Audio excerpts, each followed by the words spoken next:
The most difficult place for you to be in life is in God's waiting room.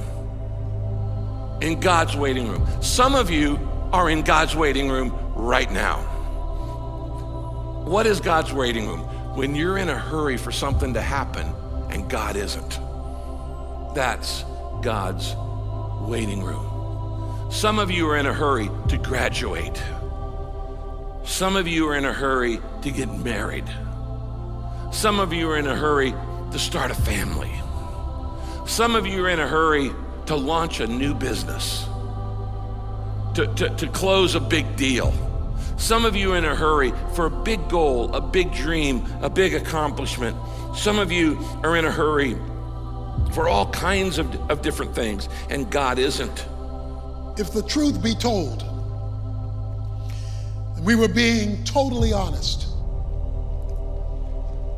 Most of us don't like waiting. Particularly if we're waiting for something to change or something to get better. Waiting can be a very frustrating experience. But the worst kind of waiting of all is waiting on God. When God forces you to wait for things to get better in your life, for things to improve, to change, to reverse, and nothing is happening. And yet, over and over and over and over and over again in the Bible, we're told to wait on the Lord. We as human beings hate to wait, and we especially struggle with waiting on God. Have you ever been in a hurry when God wasn't?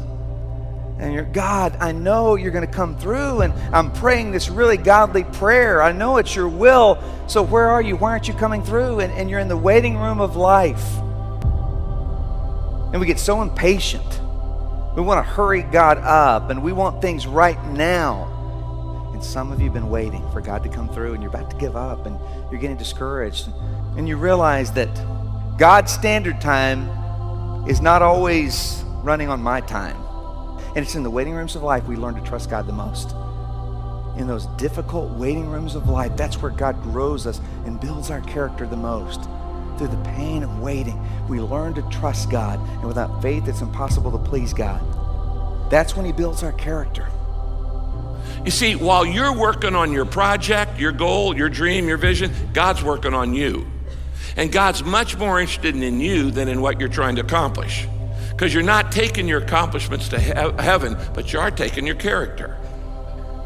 And sometimes God says, yeah, I intend to give you what I've promised you. I intend to answer that prayer. I intend to fulfill the vision, but you're not ready yet. I want you to grow, and when you're ready, then it's going to happen. A lot of times we think we're waiting on God for something to happen, like a prayer to be answered. God says, you're not waiting on me. I'm waiting on you. I'm trying to prepare you. I'm testing your faith. Will you trust me? But I'm also trying to grow you up, because the blessing I want to give you is so much bigger than you can handle right now. You're not ready for it. You can't handle it yet. Another thing you have to learn in life is that a delay is not a denial. There's a big difference between no and not yet. Now, immature children don't know the difference. You tell a kid, not yet, they start crying and having a hissy fit because they think it means no. They don't understand a delay is not a denial. God is saying, I intend to do these things in your life that I've given you the vision, the dream to do, but you're just not ready yet.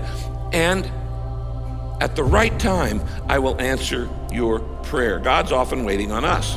Now, why is this important? Because when you're in God's waiting room, you fall temptation to all kinds of negative emotions.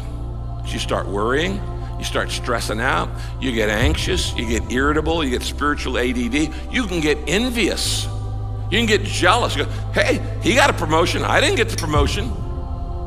She's having a baby, I'm not having a baby. She got engaged, I didn't get engaged. He's starting a new business, it's taken off, what about mine? And all these kind of negative emotions can come into your life. And then you get frustrated, and then you start having a pity party. So what does God want you to do when you're in the waiting room of life? And because you're going to go through it many, many times. God is not a vending machine where you put in the prayer and then you pull the thing and you instantly get it. There's always a delay. The delays are by design. The delays are by design to teach you to trust him and to grow up in your character. We see it all through scriptures. God told Noah to build a boat that would save his family from a great flood, but it didn't rain for 120 years. God told Abraham he'd be the father of a great nation, but he didn't have his first child until he was 99 years old. God told Moses that he would lead the people out of slavery from Egypt. They'd been in for over 450 years. But then God sends Moses out into the desert for 40 years to wait. God gives Joseph this great dream that he'll save his family and his people from famine, and he'll be a great leader. But then Joseph gets sold into slavery. He gets falsely accused and imprisoned, and he's waiting there in prison until finally God takes him from prison and positions him second in command in all of Egypt, and the promise comes true. King David, God had King David anointed as king, but he didn't really get to be king until years later. Even Jesus Christ spent his first 30 years waiting in a carpentry shop before he started his earthly ministry. See, a delay is not a denial. How many love waiting? We wait on God. It's a painful word even to say it. And God doesn't do it when we'd like him to or the way we'd like him to. But I can promise you today, if you will keep your eyes on God and trust him to be your recompense and to be your reward and to be your vindicator, you will get double blessings for your farmer trouble.